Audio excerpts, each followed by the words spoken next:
Please be ready for a dictation of a matter titled Reforms in Agriculture Marketing. 5 seconds.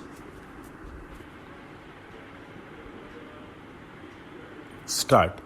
For a very long time, reforms in agriculture marketing have been debated, but no decisive action had been taken. It required leadership and political will to unshackle the farmers from the vice-like grip of intermediaries who take away a large slice of farmers' income by resorting to cartelization and unfair arbitrage.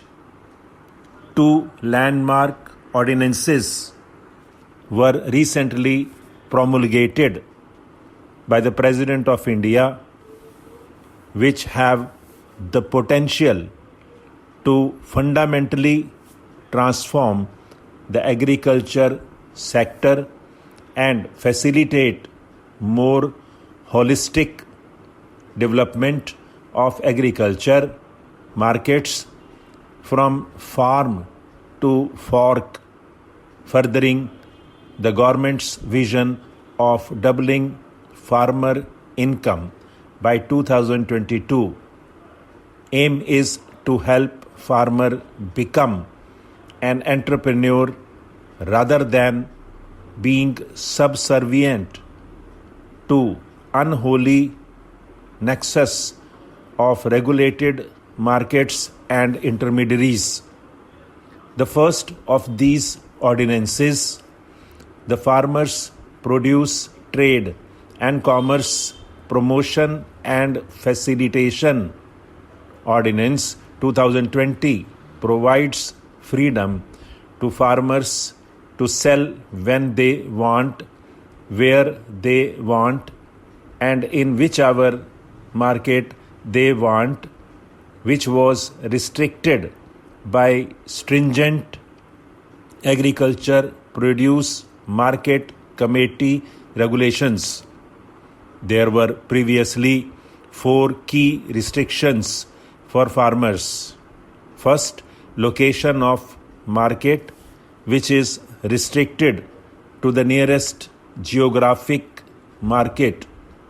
Second, number of buyers have been limited to licensed traders, leading to cartelization, thereby restricting competition and reducing farmer price realization. Third, non-availability of sufficient infrastructure facilities due to lack of private investment outside the mandi.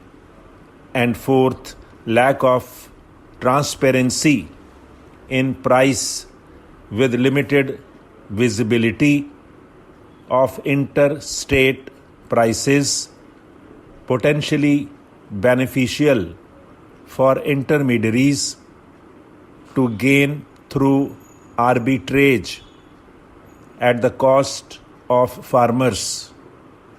In addition to these restrictions, farmers face multiple operational challenges, including prohibitive transportation costs to the nearest market, long queues at market, and delays in auction, local mafia, Raj, etc.